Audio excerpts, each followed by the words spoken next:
However, I will say this though. We all should have seen this coming. It's my right to voice my concerns, right? And also, it is my right to partake or not partake in the foolery. So, is Rainbow Six Siege destined for failure? And I ask that question in all seriousness. This is something that has came across my mind ever since I have seen the recent Year 9 Season 2 notes and videos coming about the content that is going to roll out to us soon. Now, I was battling with myself internally saying, is less more here? Is there some bright side to the content, or should I say lack thereof, that we are receiving in this Year 9 Season 2 update coming very soon? I don't know if this is something that should anger us as gamers here within the Rainbow Six Siege community, or is this something that we should rejoice for? Now, within this video here, I'm going to discuss the Year 9 Season 2 content and breaking down the projections for Rainbow Six Siege leading into their other content rollouts for later this year. This should be an interesting video and one you should pay attention to. So if that sounds good, make sure that you give this video a big like only if you enjoyed this video. And also, if you care to stay up to date on all the shooter news and updates that you care about, consider subscribing today. Less is more. Should we be upset?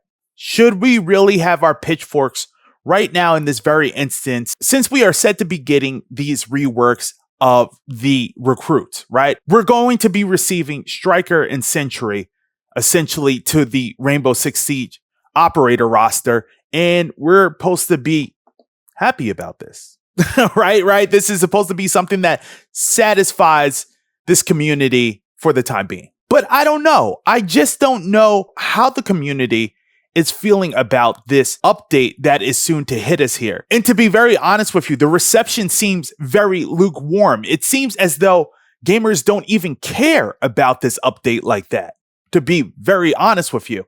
And that's interesting to me.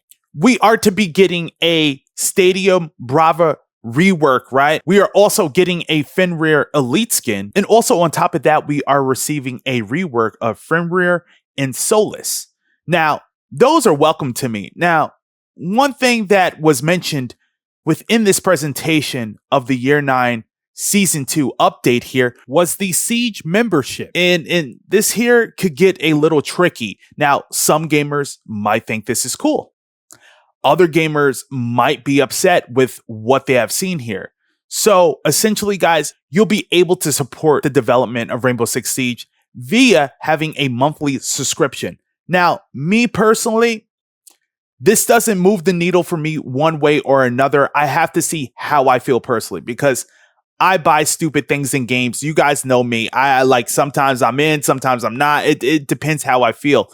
But to be objectively honest here, this is both a good thing to a degree and then also a bad thing to a degree. We got to see where this heads in terms of success. If this goes off without a hitch and this membership thing is a success, this is going to trickle into other games. Just know that. And I don't know how many people at home are keen on paying a monthly subscription for Rainbow Six Siege. I just don't know. But it's something that we need to make note of and see the reception of how us as a community, as the Rainbow Six Siege community, take this. I enjoy X-Defiant. I enjoy R6. Those are my games that I've really been vibing out with. And you guys already know R6, I've been in that game for years, man. R6 is everything to me. But this could be a slippery slope here with this membership thing going on. However, I will say this though. We all should have seen this coming.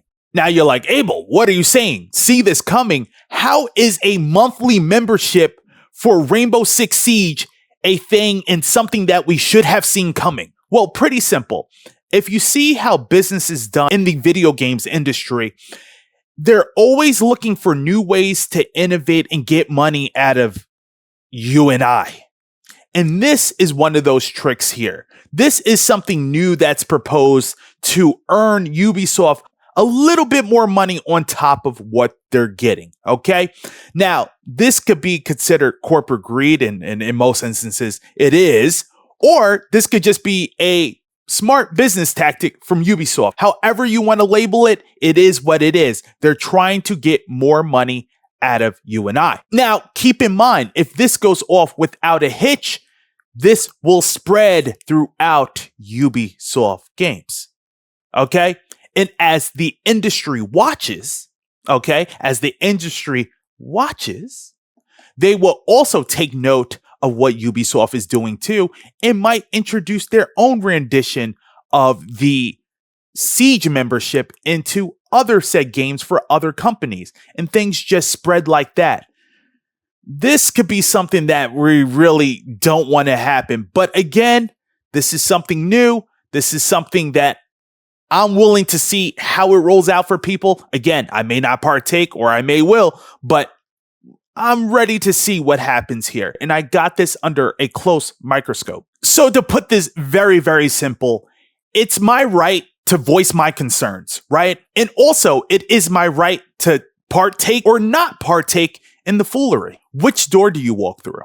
The choice is yours. So we all know what cards are on the table. This Year 9 Season 2 update is como dice, lackluster. It's just not hitting like that for content.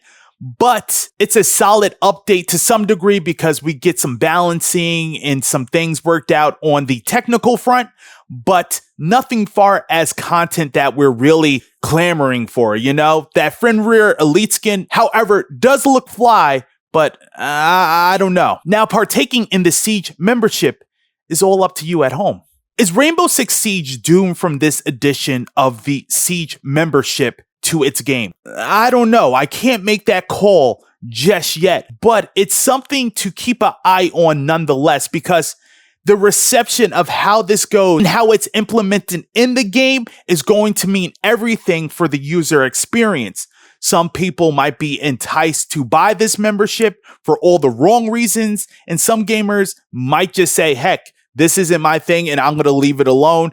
And then hopefully Ubisoft finds another way to go about getting revenue from us in a more healthier manner. Now, I'm going to say this. Me personally, I don't want to pay a monthly subscription for a shooter, right? I just don't want to do that. That thought, honestly, hasn't even crossed my mind at all. Like, monthly membership for Siege, like that just, it doesn't compute to me. It does not add up. So that's not something I'm looking forward to. But with that said, in this climate of gaming, is this something that is going to be newly introduced and something that we would now be looking at in future titles to come? I think so. I believe this has a healthy chance of sticking around. Unfortunately, we'll see how everything goes. This isn't exciting news. I am a diehard Rainbow Six Siege fan, but I don't know how I feel about this one. I feel personally, if we see things such as this keep trending in our favorite games, this could be something that might hurt our favorite IP's futures. Guys, let me know what you think down in the comment section below. Also, if you have not checked out my last video, guys, thank you for all the support. You guys have been amazing. My last X-Defiant video. Gamers, beware. Be sure to click here, and I'll be sure to see you there.